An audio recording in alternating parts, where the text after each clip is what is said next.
ये बीवर इतना टैलेंटेड है कि किसी ने सोची ना होगी। अपने दांत से पेड़ को काट देता है और उठा के ले जाने लगता है। लेकिन ये तो एक छोटा सा पेड़ का टुकड़ा था।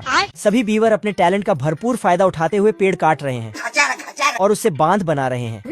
और इनका मुखिया सबको मोटिवेट कर रहा है। आज कमाएंगा तो कल बैठकर खाएंगा। लेकिन एक नालायक बीवर अभी तक सो रहा था। मैं बैठा हूँ किस्मत के भरोसे। तो मुखिया इसको उठाए चल उठाए खींच के काम पर ले जाता है और आरी लेके पेड़ कटवाता है।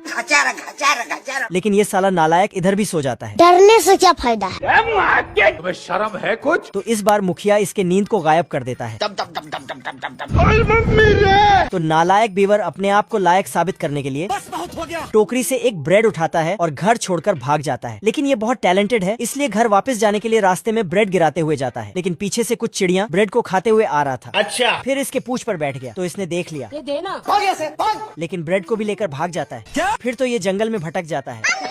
ये बीवर जंगल में खो गया था और दौड़ते दौड़ते थक जाता है। हिलाते रहो जितना हिलाना है। तभी एक नालायक लोमड़ा उसको देख लेता है। तो ये रास्ता दिखाने वाला एक ऑफिस खोलकर बैठ जाता है।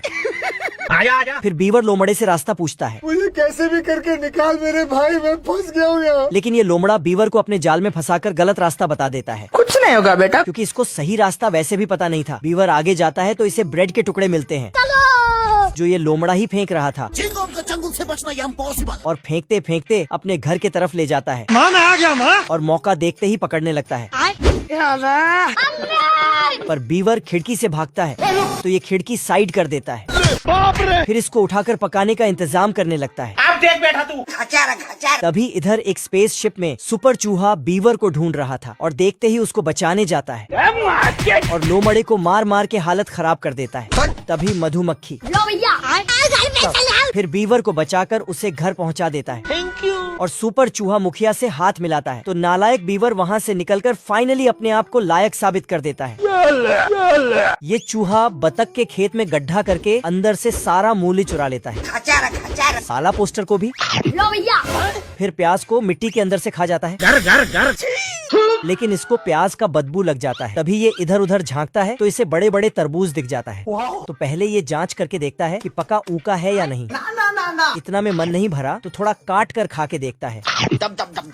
मजा आया। फिर तो ये सारे तरबूज को एक ही साथ घसीटते हुए अपने बिल में ले जाने लगता है। आजा आजा आजा। फिर नहीं घुसता है तो अपने बिल के होल को बड़ा करके सबको अंदर ले जाने लगता है।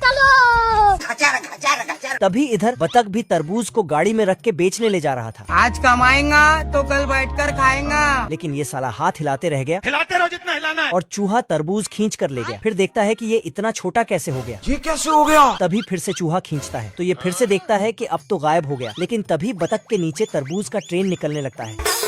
फिर तो ये देख लेता है कि इसका स्टेशन कहाँ है। बतख बोलता है तो चूहा जवाब देता है तू मुझे गलत मत बोल, तू खुद को गलत बोल। फिर बतख का तरबूज ले जाता है तो बतख ले बेटा। साला दौड़ता है और अपना तरबूज पकड़ के खींचता है। आजा आजा। तो इसको आधा अधूरा मिलता है। दूसरे और तीसरे में यही हालत था। घर। तभी लास्ट वाला निकलता है पर चूहा नहीं दिखता है क्योंकि वो तरबूज में छिपा था। और मौका देखते ही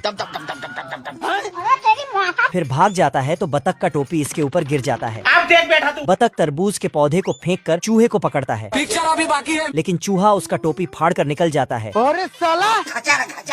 और अपना काम करने लगता है। आज कमाएंगा तो कल बैठकर खाएंगा। तो बतख उसको पकड़ लेता है तो ये भी अंदर चला जाता है। अरे दादा रे। तभी चूहा इस बतख को तरबूज के पौधे से बांध देता है।